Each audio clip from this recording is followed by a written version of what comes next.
Eu quero voltar com o Vandick. Vandick, expectativa para o PIB de amanhã.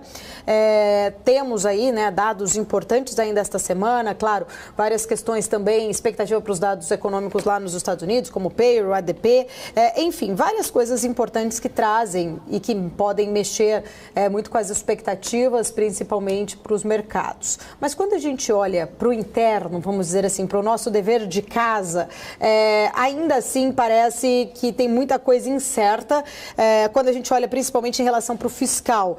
Essas propostas que vêm sendo colocadas principalmente de possibilidades que alteram, vamos dizer assim, o formato de fato do arcabouço fiscal.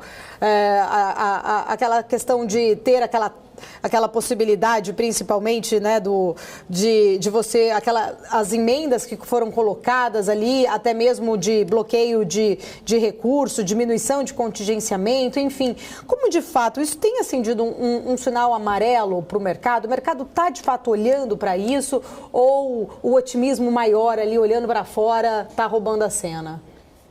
Paula, para mim não tem nada de amarelo, é vermelho mesmo. Existe uma ingerência total do governo. O governo tem um tentáculo em todas as áreas, se juntou com o Centrão para fazer um projeto onde o arcabouço deixa de existir. Ele vive de uma maneira nominal, mas de fato ele deixou de existir. Uma vez que nós focamos apenas em gastos, existe zero proposta de corte efetivo de gasto. Existe uma reticência por parte do governo, por parte do PT e por parte do Centrão em fazer contingenciamento e já existe um projeto para alterar o arcabouço que nem se mostrou capaz de fazer qualquer tipo de contrapeso, né, a esses gastos excessivos do governo para que a gente alivie a maneira com que a gente libera gastos num ano posterior ao não atingimento da proposta de superávites ou a taxa de crescimento do país.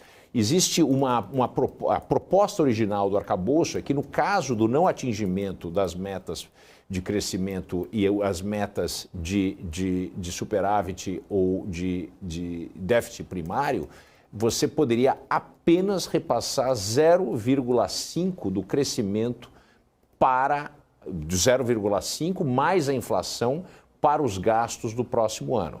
No caso do atingimento, seriam 0,70. Quer dizer, mesmo se o arcabouço fosse respeitado na sua íntegra, seria um arcabouço que não tem nenhum tipo de dente para prevenir ou para evitar ou para conter os gastos.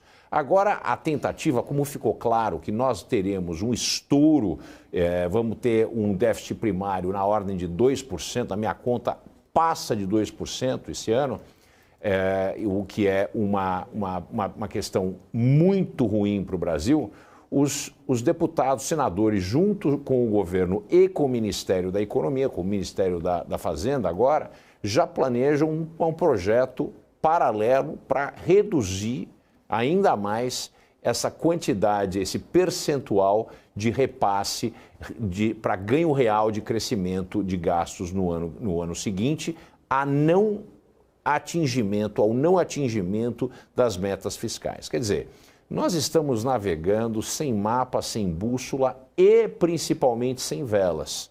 Essa é a grande condição do fiscal que nós vivemos no Brasil hoje, que é, sem sombra de dúvida, um risco gigantesco.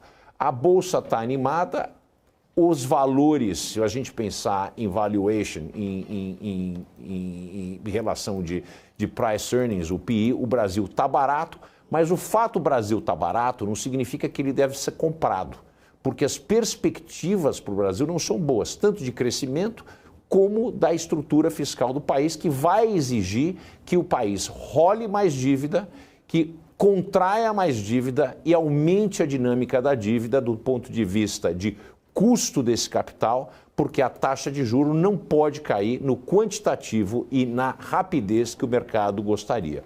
Então o mercado está tomando um pouco do seu Kool-Aid, está acreditando nessa profecia autorrealizável e eu já disse e volto a repetir, a minha perspectiva para o Brasil é a inflação, porque as três alternativas possíveis para conter, né, o gasto, para gerar um equilíbrio fiscal, são corte de gasto, aumento de imposto ou inflação. Não tem para onde correr. São 3 alternativas que são matematicamente viáveis, nada além das 3. Como o corte de gasto não faz parte das alternativas dentro do arcabouço, dentro da perspectiva política do momento, sobram aumento de imposto. A gente está fazendo isso exatamente agora, o governo tentando aumentar a arrecadação de todas as maneiras, e existe um projeto, aliás, vários projetos no Congresso para aumentar imposto.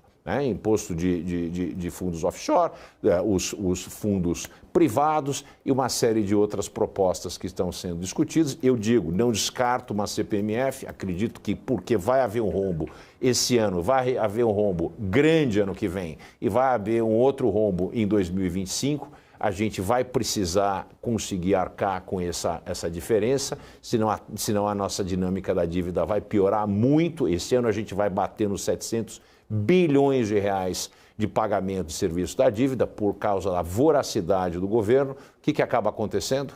A gente tem um risco enorme no Brasil que está sendo, vamos dizer assim, ignorado o risco do próprio investidor. O Bovespa está barato, mas não quer dizer que deva ser comprado. Eu estou muito preocupado com essa visão positiva de que o mundo caminha para uma estrutura melhor. Eu não descarto, inclusive, uma recessão nos Estados Unidos ano que vem. A taxa de juros não pode cair. O governo americano está num processo muito incrustado de aumento de gastos e aumento de custo de financiamento da dívida. Hoje, por exemplo, os Estados Unidos gastam mais em financiamento da dívida do que com defesa nacional. É a primeira vez na história que isso acontece. Então, eu não acredito que nós estamos olhando os mercados da maneira mais objetiva, sem o coração. A gente está usando mais o coração do que a razão.